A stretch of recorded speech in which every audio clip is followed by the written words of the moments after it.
Rich Dad Poor Dad, Robert Kiyosaki pernah mengatakan, investasi dalam properti seperti bermain monopoli. Jika Anda cukup cerdas memilih investasi properti, bukan tidak mungkin Anda bisa hidup bebas secara finansial karena memiliki pendapatan berulang. Halo pemirsa, kita ketemu lagi di Dare to Compare CNBC Indonesia bersama saya Syafina Nasya. Saat ini saya berada di BSD City, salah satu kawasan terintegrasi milik Sinarmas Land. Nah, sekarang saya mau jalan-jalan di sini. Mau ikut nggak? Ikut yuk. Ayo kita jalan-jalan.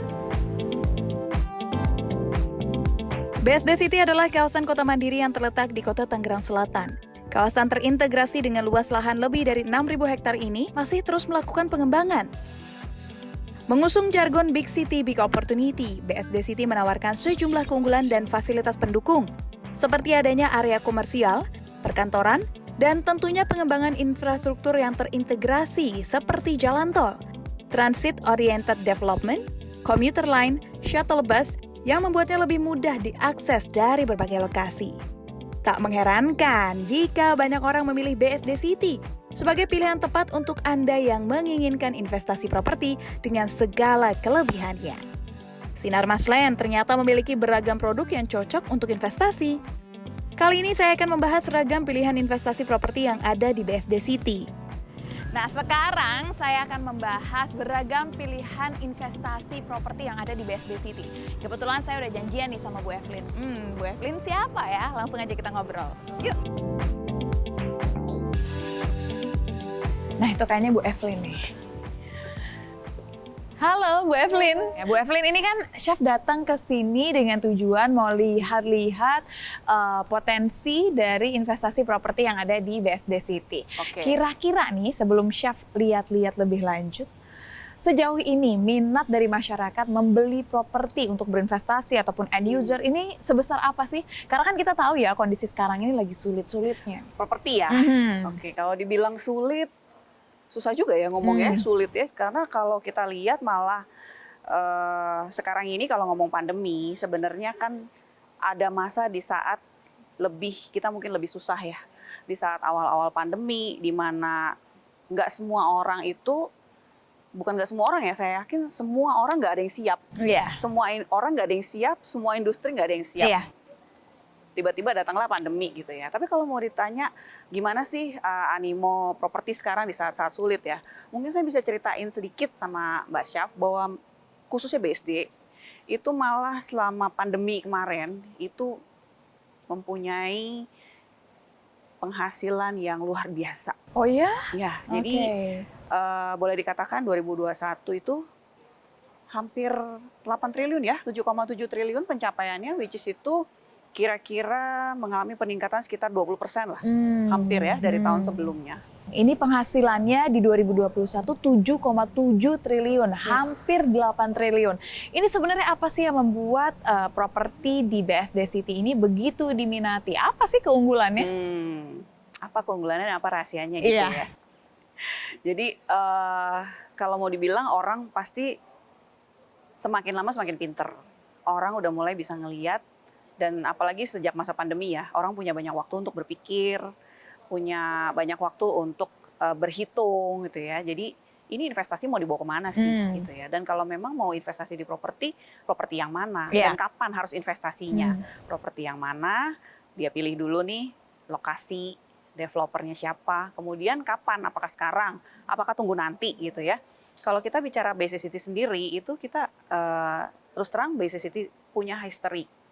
Yang mana dari tahun sekian sampai sekian, boleh dikatakan 1 dekade aja itu almost 100% loh kenaikannya. Jadi kalau 100%. Saat ini year to year-nya bisa 15% gitu, itu cukup tinggi ya. Iya, ini tinggi banget dan apa ya, kalau misalkan chef melihat BSD City itu one stop living, semua ada di BSD City. Sebenarnya fasilitas apa aja sih yang ada di BSD City ini sampai akhirnya semua orang tuh kalau ngeliat BSD City, udahlah di BSD City aja semua ada.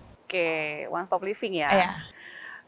Kalau mau dibilang one stop living, saya rasa sih cukup tepat sih sebenarnya. Karena sebenarnya kalau mau ditanya kenapa sih bisa one stop living, ada apa aja gitu ya. living itu kan perlu support, Iya. banyak banget gitu ya, supaya kita nyaman, supaya kita enak dan punya future ya, punya kenaikan aset value yang bagus gitu ya di masa yang akan datang. Beberapa hal nih yang mungkin saya bisa sharing sama Mbak Syaf adalah yang pastinya adalah infrastructure. Infrastructure itu nomor satu karena kan accessibility itu yang paling dicari sama orang, kemudahan untuk in and out datang ke satu kawasan. Oke. Gitu ya. Jadi sebagai contoh BSD City mungkin rata-rata orang juga sudah tahu ada beberapa jalan tol ya, nantinya akan ada 5 akses jalan tol sendiri keluaran Wow, di 5. BSD City ya. Kemudian yang kedua pengembangan daripada isi propertinya itu sendiri, antara lain misalnya residential, komersial, bisnis, perkantoran, itu semua sudah ada di BSD City dan masih terus berkembang gitu Iya. ya. Kemudian yang berikutnya adalah fasilitas nih, karena orang udah tinggal, udah kerja di situ, terus tapi kalau nggak ada fasilitasnya kan susah juga Iya. ya. Tempuh kesananya, accessibility-nya Seperti aman, apa? gampang. Iya. Udah punya rumah atau punya usaha atau kantor di situ, even sekolah di situ misalnya ya. Terus apalagi nih fasilitas yang ada gitu ya, fasilitas yang ada tuh banyak banget. Contohnya ada Transit Oriented Development Intermoda, itu ada komuter line Jakarta Rawabuntu Serpong di situ. Kemudian lengkap dengan pasar modern, kemudian fasilitas edutown, sekolah, rumah sakit, hiburan dan lain sebagainya itu banyak banget ya. Terus yang nggak ketinggalan yang memang lagi hype banget nih sekarang ini itu adalah isu sustainability. Oh iya, betul. Green and sustainability ya. Jadi salah satu contohnya nih sekarang kita udah ada autonomous car nih. Oh, yang apa nggak tuh? pakai supir, Oh, dia driving sendiri tuh? driving sendiri automatically. Oh, Gitu. seru banget. Jadi kayak udah di luar negeri gitu ya. Itu kan kita sangat-sangat support untuk green living ya. Kemudian yang terakhir juga yang juga hype banget itu ada Smart Digital City. Itu tempat pengembangan para startup di situ, startup company banyak sekali dan juga teknologi. Nantinya bukan nantinya ya, bahkan udah mulai dari sekarang ya, itu semua residen itu bisa melihat city-nya BSD itu pakai satu aplikasi namanya One Smile. Jadi kalau misalnya mau belanja, resto, segala macam itu sudah ada di situ, poinnya ada di situ, kemudian pembayaran IPL ada di situ dan nantinya terhubung ke kamera-kamera yang ada di sepanjang jalan-jalan utama. Jadi let's say, oke pagi ini mau berangkat nih ke sekolah, berangkat ke kantor, berapa lama ya? Ada macet di mana ya?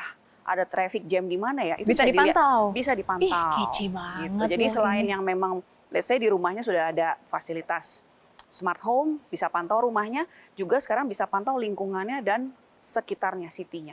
Wow, itu hanya dalam satu aplikasi. Yes. Wah, itulah yang bikin BSD City ini nggak diminati ya Bu Evelyn ya. Oh ya Bu Evelyn, ini saya punya pertanyaan tambahan, tapi kayaknya mau lihat piala-piala yang di oke. sana boleh ya? Sambil ke sana jalan yuk. ya. Iya. Ini pialanya banyak banget loh Bu Evelyn. Sebenarnya saat ini nih, properti apa yang paling diminati sama masyarakat, khususnya di BSD City? Oke. Apakah rumah kah, ruko kah, atau apa? Oke, kalau ditanya properti apa yang paling diminatin, susah-susah gampang. Karena apa? Karena orang beli properti itu tergantung kebutuhan. Gitu ya. Jadi ada orang yang memang punya kebutuhan untuk tempat tinggal. Ada orang punya kebutuhan untuk tempat usaha. Ada orang punya kebutuhan untuk bisnis, pergudangan, dan lain sebagainya. Bahkan ada yang khusus untuk anaknya sekolah. Iya. Itu juga ada. Jadi kalau ditanya, misalnya gini, yang diminatin untuk investasi, apa sih selain daripada yang common ya, kayak rumah, itu kan ada common ya. Iya. Untuk tempat. Nah, mungkin saya bisa ceritain sedikit ya.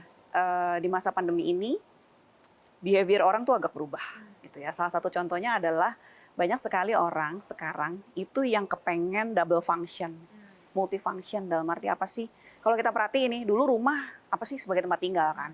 Kalaupun misalnya ada rumah atau ada tempat properti untuk tempat tinggal, untuk usaha, let's say ruko. Tapi kalau sekarang, even rumah aja bisa dijadiin tempat untuk Kerja. Rumah bisa dijadiin tempat untuk inkubator usaha. Itu salah satunya. Jadi itu merupakan hal yang juga ditangkap ya sebagai kebutuhan satu properti. Jadi let's say kita misalnya bicara yang namanya Soho. Ada juga yang namanya co-living ya. Jadi bentukan rumah tapi si pemilik rumah dapat menggunakannya untuk dua hal. Pertama dipakai sendiri, buat tinggal, di bawah mungkin buat usaha atau untuk traffic. Karena sekarang kan kirim-kiriman itu udah biasa banget ya sejak masa pandemi gitu ya. Kemudian atau bisa juga tinggal sebagian disewakan. Jadi sebagai developer kita harus benar-benar cermat untuk memfasilitasi hal itu. Di bagian mana yang harus didesain seperti apa supaya nyaman. Karena kan harus multifunction. Berangkat dari sebelumnya, let's say rumah aja. Rumah pun harus dilihat sekarang kebutuhannya sudah switching, udah beda. Kalau dulu orang, halo apa kabar, datang ke rumah, tok-tok-tok masuk ke ruang tamu. Kalau sekarang pengennya apa? Nggak orang luar, nggak yang punya rumah. Pengennya cuci tangan, pengennya bersih-bersih dulu. Supaya pada saat kita masuk, ketemu anggota keluarga, sudah dalam kondisi bersih. Aman. Artinya apa? Fasilitasnya mesti kita siapin. Kita mesti taruh apa sih di depan? Sanitizer, kita harus bikin tempat untuk taruh apa sih? Mungkin sepatunya, mungkin gadgetnya bisa dibersihin dulu. Kemudian masuk kita kemana? Mungkin ke tempat cuci tangan, kamar mandi, ke toilet. Nanti terhubung dengan apa? Area service. Supaya apa? Bisa langsung ganti baju. Let's say something like that gitu ya. Jadi dan rumahnya pun kalau dulu ya buat tinggal, kalau sekarang sambil tinggal, sambil kerja, sambil bisnis, sambil anak sekolah online gitu ya. Jadi itu mesti dipersiapkan ya. Nah kemudian ada lagi ya di luar daripada itu tentunya piranti-piranti properti yang untuk bisnis seperti kayak bisnis loft, ruko, bahkan yang terbaru tuh ada shopping arcade gitu ya yang bisa dimiliki secara retail ya. Nah itu luar biasa ya, maksud saya properti dengan berbagai macam bentukan, tapi bisa mengakomodir kebutuhan yang ada. Ini artinya BSD City memang melihat ya, pasar tuh membutuhkan apa, kondisi saat ini membutuhkan apa, kita sediakan, kita menjadi jawabannya. Betul ya?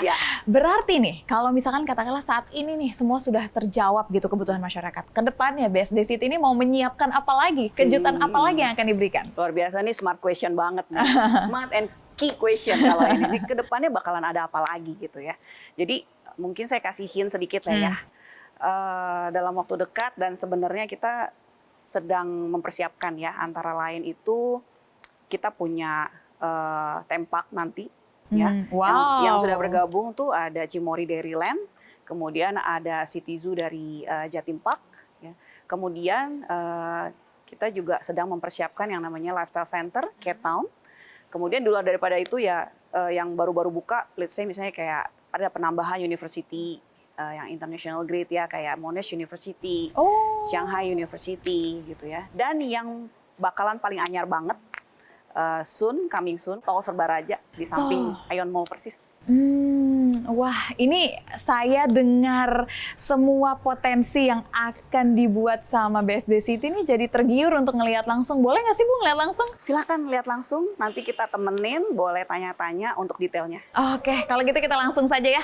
Ibu terima kasih banyak atas waktunya, saya mau keliling ngelihat semua yang bisa saya beli. Kalau gitu mau kasih Bu Evelyn. Sampai ketemu lagi ya Bu. Yuk.